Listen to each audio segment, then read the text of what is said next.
The idea of solo travel has always felt intimidating to me. Not because I didn't want to go, but because I wasn't sure how I'd handle being alone. What would it feel like to be this far away from home with no one else to share the experience with? No one to laugh with in weird moments, no one to reminisce with down the road. Just me, the road, and my camera. Patagonia was the kind of place I've dreamed about for years. Jagged mountains, endless sky, wild weather. And it felt like the right place for the biggest solo trip of my life. Big enough to get lost in, but quiet enough to maybe hear something that I've been missing.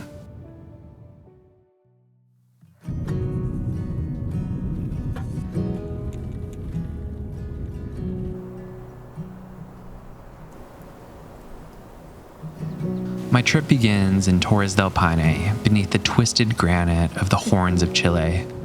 This place has been on my bucket list for as long as I can remember, and the views were everything I'd hoped for. But even surrounded by that beauty, I kept feeling the absence of something. I've always believed that experiences are better when they're shared. And through my 20s, I traveled often with close friends, sharing moments like these together.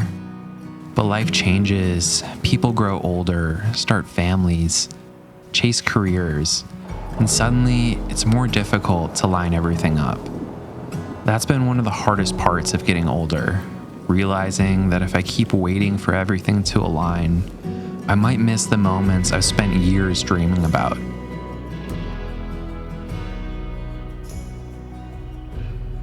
Later that afternoon, I hiked up to Mirador Condor, a rocky outcrop overlooking the turquoise waters of Lago Pejo. It's a short, steep climb, and when I reached the top, I realized I was completely alone, not another person in sight.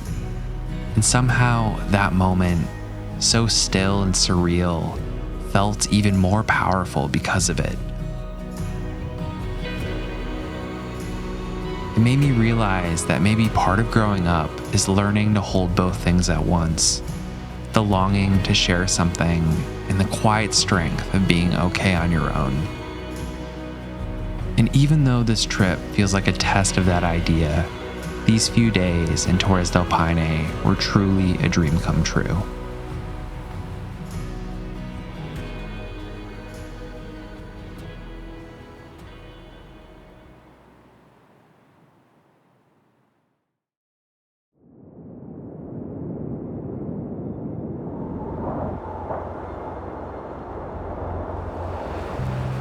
About 8 hours up the road from Torres del Paine, just across the border into Argentina, are the iconic peaks of El Chaltén.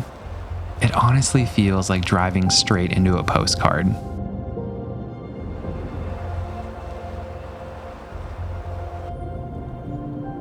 The weather is forever changing here in Patagonia, so there's never really a perfect time to get out on the trail. You just kind of have to go for it.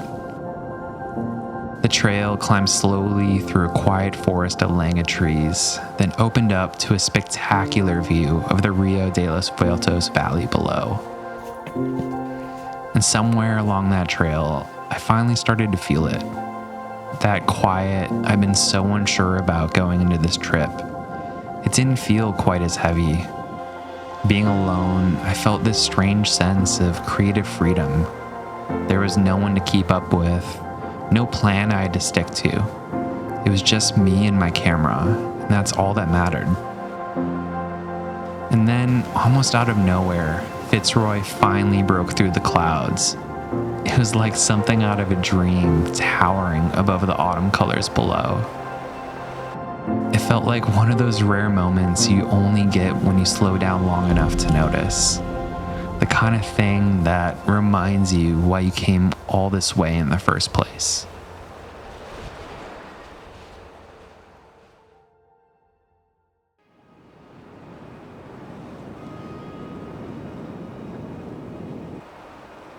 Sunrise on Fitz Roy is truly something else.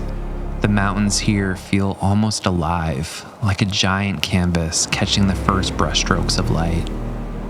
For a few brief moments, everything glows. The peaks shift from a deep blue to fire orange, then fade into soft pinks and golds. There's nothing to do in a moment like that except be still. Just take it all in.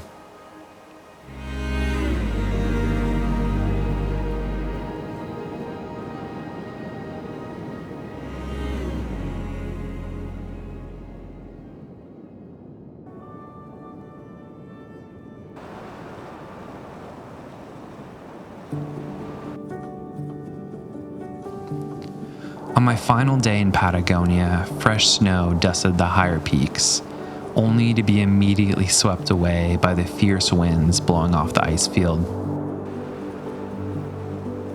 I wandered out into the wide open plains outside of town, hoping to spot some guanaco, and man was I in luck. Guanacos are wild relatives of llamas, native to South America, and perfectly adapted to these harsh environments.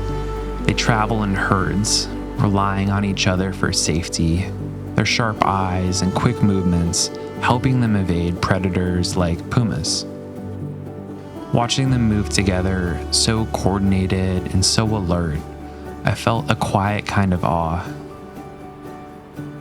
There's something about their herd mentality, how they watch out for each other, that really struck me. Out here on my own, it reminded me how important connection is, that even in solitude, we're part of something bigger, whether we realize it or not. Traveling alone here wasn't always easy.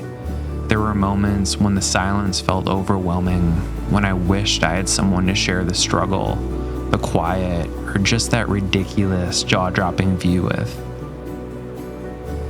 I don't know if solo travel is something that I'll ever love, but I do know I'm walking away with a different version of myself, one that's learned to slow down, accept the messiness, and show up even when it feels uncertain.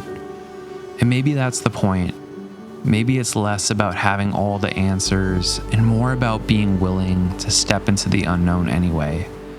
And honestly, that feels like enough. Thank you so much for watching, and I'll see you next time.